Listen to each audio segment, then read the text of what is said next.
Eu vou explicar ainda a historinha que está por trás desse cenário aqui. Quando a gente vai, vamos supor a seguinte situação. Nós vamos para uma loja no shopping, a gente está com uma geladeira em casa, nossa geladeira funciona, mas, enfim, já está desatualizado, mas não é nenhuma emergência, tá certo? Mas a gente está querendo comprar uma geladeira nova. Quando eu digo a gente, porque a gente vai com nosso esposo, nossa esposa, nossa companheira, seja lá o que for, namorado, namorada, filho, filha, cada um na sua realidade. Então a gente chega lá num shopping ou numa rua de loja, ou numa loja de rua, e a gente vai na loja A e essa geladeira está por R$1.000. A gente vai na loja B, ela está por R$950. A gente vai na loja C, ela está por R$1.100.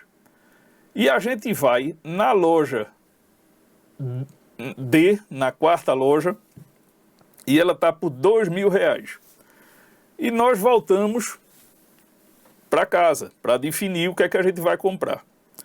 A primeira coisa que a gente faz, usualmente, é descartar a última loja que a gente visitou.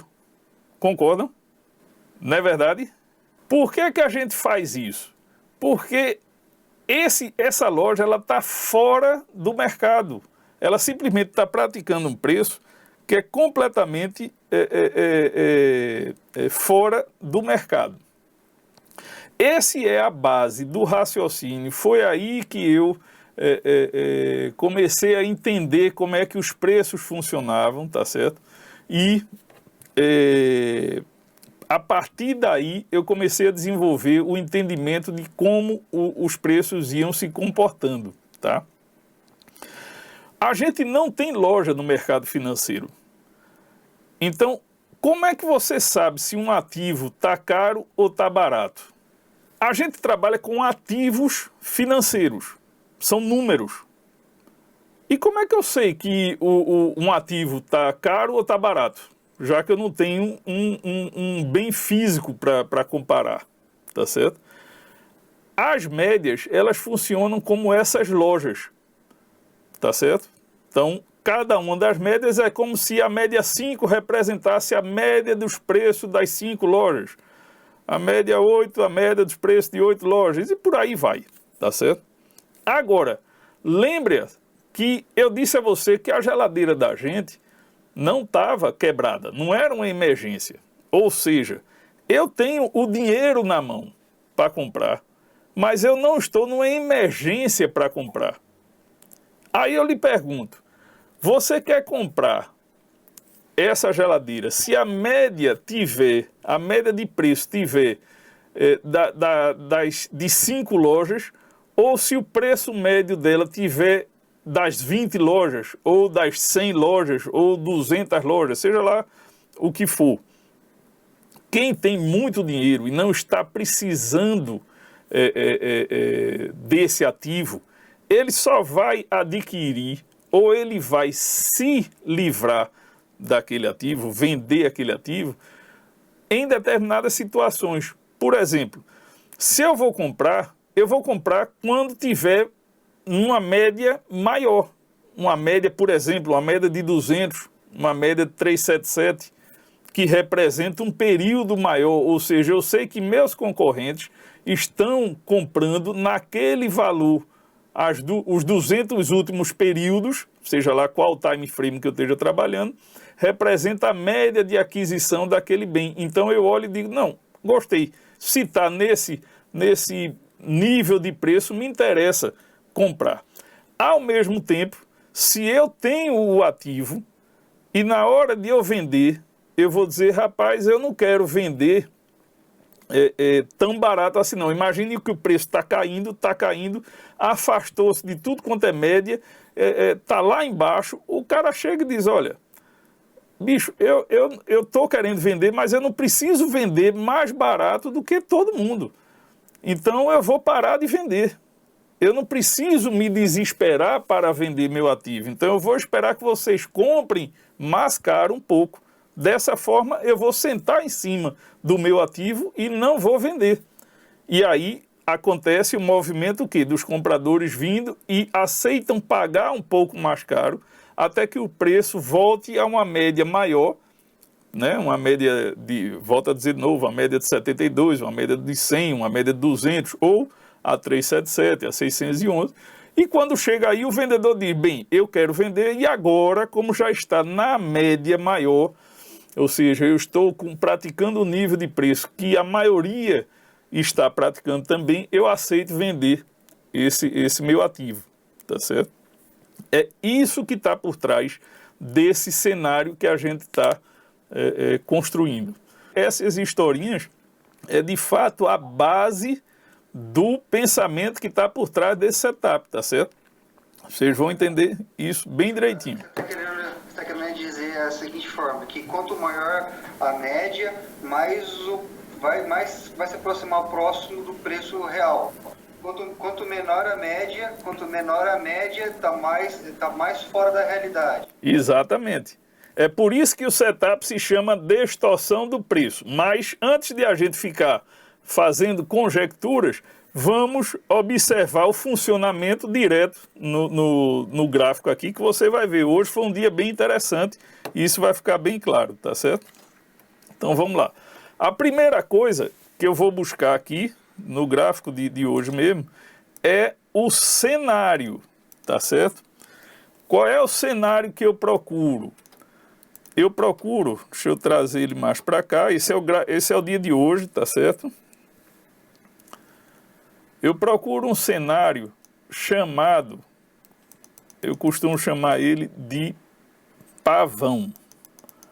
Hoje eu estava vendo aqui, os exemplos não estão muito claros, eu vou trazer para o dia de ontem que ficou mais legal para efeito didático, tá certo? Então, pronto.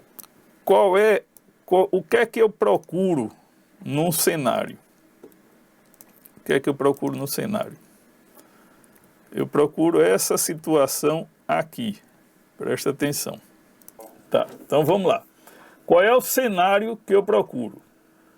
Todas as médias, 100% das médias, alinhadas sequencialmente e com uma abertura significativa entre elas. Tá certo? Então você vai ver aqui, ó, 611, 377, 200, 100, 72, 21, 8 e 5. Esse aqui, elas estão numa sequência crescente, vamos dizer assim, tá certo? Ou decrescente, enfim, depende da onde você começar a observar. O que eu quero dizer é, o que a gente procura é esse cenário que eu chamo de pavão, tá? Eu sempre utilizo nomes fáceis de gravar e que padronizam um conceito poderoso. Então, quando eu digo pavão, o que eu estou querendo dizer é isso aqui. Se você me mostrar essa operação, por exemplo, aqui, eu vou dizer, olha, mas não estava em pavão, porque ainda tem média que não cruzou, tá certo? E aqui não, ela está em pavão. Todas as médias estão sequenciadas e abertas significativamente entre elas, tá certo? Sequenciadas, que você diz, elas são todas apontadas para cima nesse caso. É em sequência, né? De cima para baixo ou de baixo para cima, porque o pavão também vai acontecer, como eu vou mostrar o dia de ontem foi para baixo. Então o que eu quero dizer é a sequência seja crescente ou decrescente, mas tem que estar em sequência. Então se você vai fazer uma sequência crescente, você tem que botar, contando 5, 8, 21, 72, 100, 200, 377, 611. Se você vai botar decrescente, é o inverso disso. Tá certo? O que é importante é que tenha a sequência. Agora, não apenas a sequência, como a distância entre elas tem que ser uma distância significativa. Chama a atenção para esse ponto aqui, ó. Tá vendo esse ponto aqui, dessas duas médias? A 611 com a 377 está bem curtinha, vocês estão vendo? Pronto. O que é que acontece? Tá vendo? Tá em pavão, mas olha o movimento do preço. Ainda foi. Por quê? Porque ainda ele permite-se abrir. É como se os traders, né, os comerciantes desse ativo entendessem o seguinte: não, ele ainda tem potencial para subir muito. Eu vou comprar por aqui e vou vender lá em cima. Ainda acho que está barato, tá certo? Porque ainda tem médias, ele está próximo de médias grandes, então ele consegue subir ainda um bocado, tá? Presta atenção que isso é muito importante, muito. Não há nenhuma operação que eu faça ou que eu analise para quem quer que seja se não tiver em pavão. Então, antes de fazer qualquer operação que queira a minha ajuda, vocês se respondam, por favor, a primeira pergunta básica, crucial e que eu nem analiso. Eu rio e vou seguir, porque eu nem vou olhar. Está em pavão é sim ou não. Não há meio termo, não há uma resposta dúbia para esse questionamento. Tá certo? Toda e qualquer operação que eu for fazer tem que necessariamente estar em pavão. Tá certo? Tem que estar todas as médias em ordem sequencial e com abertura significativa entre elas. Tá bem entendido isso? É muito importante entender esse conceito, viu? Não há operação sem estar em pavão. Não há. Ok? O que seria uma distância significativa? Isso é uma coisa que eu não consigo responder. Por quê? Depende do ativo que você esteja operando. A forma mais clara e objetiva de dizer isso é compare visualmente. Você vai fazer a comparação com os gráficos passados, olhando os próprios movimentos dele em outros dias. Basta você diminuir, tá certo? Você diminui aqui, ó. Você diminui e você vai ver o que seria uma abertura significativa ou não, tá certo? Vamos lá. Tá tudo em ordem sequencial, concordam? Isso quer dizer o seguinte: eu abri a janela e estou vendo sol. Ou seja, o cenário para eu operar, ele está formado. Mas não quer dizer que eu vá operar. Ele só está dizendo o seguinte: ó, provavelmente vai ter operação. O que é que falta agora para eu operar? Agora falta o sinal.